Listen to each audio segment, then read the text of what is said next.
Hey, it's day 50 on growing a yeard. So I don't think the stress of driving on the wrong side of the road has affected me too much. The ladies just got back from spending the last bit of yen that they had. What'd you get? In like 3 words, what did you get? Cosmetics and food. Uh huh. Becky, what did Candy. you get? Candy. Lincoln. Lincoln. How was Okinawa? What is it? Yeah, what is it? All right. So, boarding a plane very shortly to head back to Korea and then get back to normal life. So, um, I'll be checking in with you here again in a few minutes. Well, it'll be a few seconds for you, probably many hours and thousands of miles for me. Hey, welcome back to Growing Year, day 51. Back in Korea, home safely from Okinawa, and it was beautiful and warm in Okinawa, and now it's really cold. It's not really that cold. I mean, it's 36 degrees Fahrenheit, but we have a pretty sharp wind, 15 to 20 mile an hour wind. It's making it quite chilly outside. We are currently at the doggy hotel picking up our dogs where they spent the vacation time. And we're going to go out and go shopping because the little man here has reached that point in life when it is time for a big boy bed. So we're going shopping for a big boy bed, right, Lincoln? Right? All right. So we'll be checking in here again in a minute. And we're back.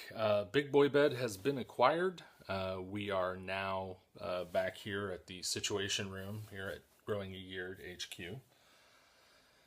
I don't know why I keep making that joke. This is my attic, and this is where I keep my musical instruments because it's the only part of the house that we keep locked off and is completely kid and pet free. So this is where all my ukuleles and a couple guitars live. I didn't get to finish that video the same day, so it's now day 53. As you can see, not much change visually, but I'm noticing every day that my mustache is doing a lot more what I want it to do, which is that it's training outward, and I've got a part in the center. I can't stress strongly enough. You've got to do two things. You've got to get good product, and you got to start putting that product in and parting your mustache early. As soon as you've got any hair here that can be parted, you need to start parting it.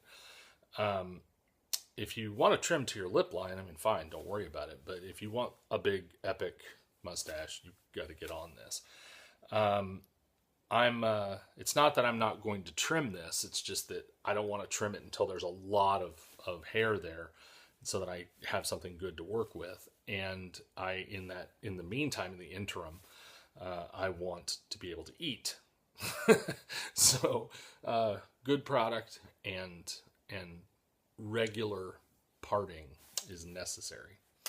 Okay, one of the things I wanted to address today, sort of round out this video, was I had some questions from commenters online and people in person asking me things about growing a beard.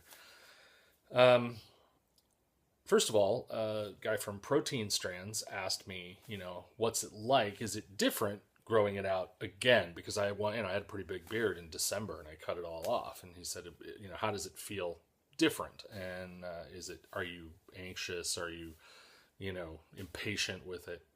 And yeah, so a little bit. I mean, I remember having a big cool beard, and so now I'm a little impatient with the growth process. But because I know what my beard looks like when it's big, I'm a lot less apprehensive about it. Last year when I was letting it grow out, I was just like, well, how's this going to turn out? And I was freaked out about it. And I kept trimming it and messing with it and shaping it way too soon. And it ended up being okay. I think that this time, knowing that I'm not going to trim, I'm not going to shape it, I'm not going to do anything to it, I'm just going to let it do its thing for a year, I know it's going to be awesome. I know it's going to be epic when it's done. So there's a sort of a confidence and a kind of a much more relaxed attitude about it. I still wake up in the morning and go, I wish I had my big beard, but I'm less tempted to grab clippers and go, oh, I'm going to tidy this, or I'm going to, whatever. I think going for a full year without trimming it will not be a problem for me because I know what it's going to look like. Another question that I've heard over and over and over again, people keep asking me, aren't you worried about summer? Aren't you going to be hot? Here in Korea, summers are similar to the summers I grew up with as a kid. I grew up in North Carolina, and so it was pretty hot and really humid, and that's typical of Korea. We get temperatures here in Korea in the 80s and 90s, and really high humidity, 75-80% humidity. You can shower and dry off and put on a clean shirt, step out of your air-conditioned apartment, and by the time you get across the parking lot to your car, you're dripping. It's just, super gross. There's a couple of months during the summer where you just have to give up on being dry. Okay, you're never going to really be dry. You're always just kind of clammy unless you stay in an air-conditioned space 24/7. But it's really not that big a deal. It's similar to having long hair. At one time, I had hair down to my elbows, and I actually felt that was far worse for heat than having a beard. And so you take steps. You put it up, you wet it. I used to when I would go out in the summertime and I knew I was going to be dealing with a lot of, heat and humidity, I wouldn't even dry my hair. I would shower and leave it wet and, put it up, put it in a ponytail, or have my girlfriend braid it, pile it up on top of my head, put a hat on top of it, leave it wet. And it was actually kind of a cooling effect. And when it's really super hot and I'm going to be outside, I do the same thing with my beard. Sometimes last year, I would take a bottle of water, open it up, take a big swig, and then just pour water on my face and just kind of like rub it in and shake it like that. And it actually does work as kind of a little swamp cooler. Everybody's miserable in the summertime in Korea, so I don't think it's going to be any worse for me than anyone else. And then probably the biggest question that I've gotten from commenters and from people in person, and it's especially true here in Korea, because as I said in the Okinawa videos, men in Korea most of them just don't have facial hair, or they have very small amounts. They have a goatee or a soul patch or a little mustache or whatever. And I've had numerous people, a lot of my Korean friends, just like, why? Why are you doing this? Basically, it boils down to, I honestly think I'd look better with a beard. I've gotten a little older, I got a little paunchy fat right here under my chin. It's not the most attractive thing in the world. Beard covers that up. I've always felt that my chin was not quite as in proportion with my face. I always wished I had a little bigger chin. And of course, the beard takes care of that for you. You can shape it and have whatever chin you want to have. And my wife digs it. My wife likes it a lot. And she's not just saying that. She really does prefer me with a beard. And the final thing is sort of a philosophical thing. This is our natural state. We should have facial hair. We're adult males. Facial hair is a secondary sexual characteristic for us,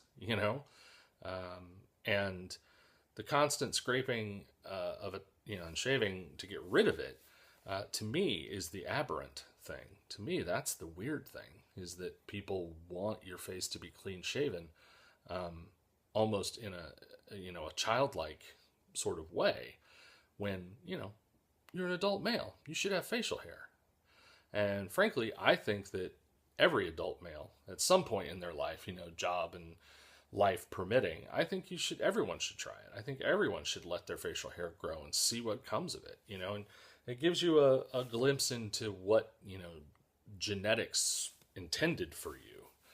And I'm looking forward to seeing what a year of unhindered growth is going to look like on me. I have a feeling it's going to be pretty crazy. People have commented that my beard seems to grow pretty fast, and it does. And I think that about the 6-7 month mark, that's when I hit the point where, strangers start to stop you and go, wow, dude, that's serious. That's a crazy beard. And that's actually a lot of fun, especially here in Korea, because, I am a total freak here in Korea for having a big beard. So especially Big Graybeard, where, you know, they put such a premium on youth in this country that, you know, walking around wearing a beard that makes you look 10 years older is just crazy to them. So it's, for me, I think, you know, the best answer to that question, that why question, is that I just want to see my natural state. I want to see the face that genetics handed me, you know, hair and all. That's about it for today. As always, if you enjoyed this video, please like, share, and hit that subscribe button. I'm actually hoping to do another video this weekend. Some people have asked, you know, I talk about being in a band and my musical instruments and whatnot. Some people have asked if we could do, you know, some video at a show. And the reality is I don't have good equipment, so it's going to look cool and sound terrible, right? Or, you know, maybe just look and sound terrible if I take my iPhone to a show and set it up on a tripod and record it. It's going to be awful. And I don't want to do that to myself or my bandmates. But probably throw up some pictures in the next couple of videos of the band in action. And you guys can kind of see what I do every Friday night. And it's a lot of fun. So I hope you guys will tune in for that. And we'll see you next time.